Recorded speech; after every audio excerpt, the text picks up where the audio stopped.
Hello and welcome back to another track guide. Today we're heading to the States for the Road Atlanta course on iRacing in the Ferrari 296 GT3. The circuit is one of the best in America with elevation changes, fast flowing corners and a few technical sections thrown in there too.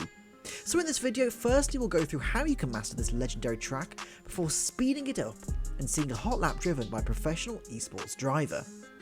We also have a Track Titan extended free trial to give away too, so be sure to stick around to get 30 days of unlimited data insights for free to help you get quicker, faster. So let's jump right in. The approach into turn 1 is quite tricky, slightly off camber, almost blind and actually wider than you may initially think. Drivers often slow down too much for this and scrub off too much speed. As the following section is uphill and you'll have time to position the car, you'll want to prioritise your corner entry and apex speed. Drive right out wide and aim for this additional piece of tarmac at the end of the pit lane. As soon as you hit this, blip the brake to 60% and trail brake off just until before the apex. You should be going to full throttle almost immediately, so your apex speed will be around 190 km per hour.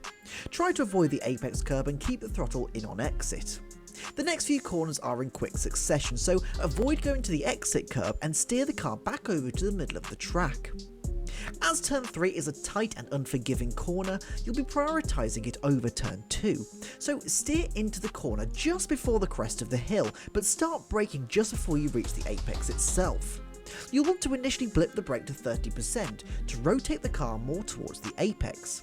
Then go to 50% once you can brake in a straight line for turn 3. Quickly come off the brake, drive straight over the curb and then go straight to full throttle from there. The inside curb of turn 3 can be fairly tricky, and if you accelerate before it, you'll probably unsettle the balance of the car, so wait until the car has already taken the curb to start accelerating. Turn into turn 4 and keep full throttle on. Straddle the curb for as long as you can and get back over to the left hand side of the track before the next section. The whole SE section is basically flat out. To do this, you need to carefully pick which line to take and which curbs to use. A lot of drivers aim to take the first curb, which then either unsettles the car as the car is still turning heavily or requires lifting off. So avoid the first curb, drive straight over the second, use it to turn the car left a little, and through the third curb ahead of turn 5, you'll be braking, so apply 50% initial brake pressure to rotate the car towards the curb, then 60% whilst on the curb. It's very common to see drivers take this corner too fast and end up in the gravel or spin trying to avoid the gravel. So change down to third gear, use a tiny bit of curb and then get to 100% throttle around the apex. On exit, you'll be using all of the outside curbs, so don't let the F1 steward see your track limits, and then get back onto the track just before the grass. For turn 6, the corner is slightly banked, and so you can actually take a little bit more speed through this corner than you may realise. Brake at the 200 metre brake board and trail brake to the apex.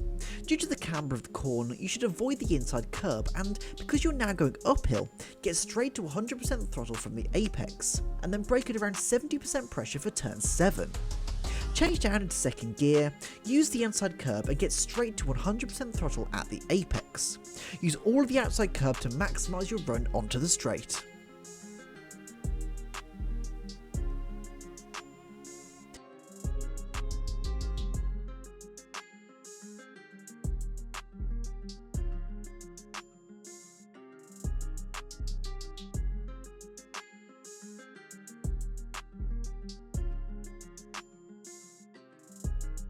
The turn 10 chicane obviously has a double apex, and due to not only the preceding straight but the downhill approach as well, it's not uncommon to end up in the gravel trap. You should start by braking around the 125 metre mark, so a little bit before you reach the 100 metre board, and heavily trail brake to the apex. This should keep your car settled on the approach. Use all of the outside curb, change down to second gear and progressively turn in more towards the corner until you reach the apex. Get to 100% throttle at the apex and drive to the middle of the track. It's very common to see drivers take the second apex wrong, so lift off a touch, more than once if you have to, which will help the car rotate into the corner, as well as preventing the car being unable to stay out of the gravel trap. Run right over the exit curb and over the blind crest. Turn the car to aim for the middle of the bridge, roughly below these 3 squares. This will aim the car to the apex of turn 11 and straight to the outside curb of turn 12, without having to lift or make additional steering corrections. Turn 12 is completely flat, but a lot of drivers run right to the outside curb and then aren't able to turn into the apex. Due to the nature of this corner, you only need to be a car's width away from the edge of the track before turning in. So once you reach there, turn in, avoid the inside curb, and then you can drive straight to the line to complete the lap. As we can see, it's a tricky track to master, and unfortunately, we're not all as quick as a pro driver, but thankfully, help is at hand. TrackTighter can not only show your session insights right down to your throttle and brake traces, but can also provide personalised tips based on your individual performance. Additionally, as you start to get more accustomed to the platform, you can toggle on advanced mode, which allows you to view the data the way professional drivers would do in real life.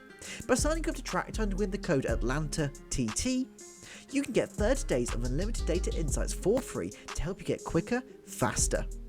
Speaking of faster, now let's see what happens when we put all of those tips together into one lap, which is a 1 minute 17.249.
That's it from us today. Thank you very much for watching. See you again in the next video. Drive safe and race with respect.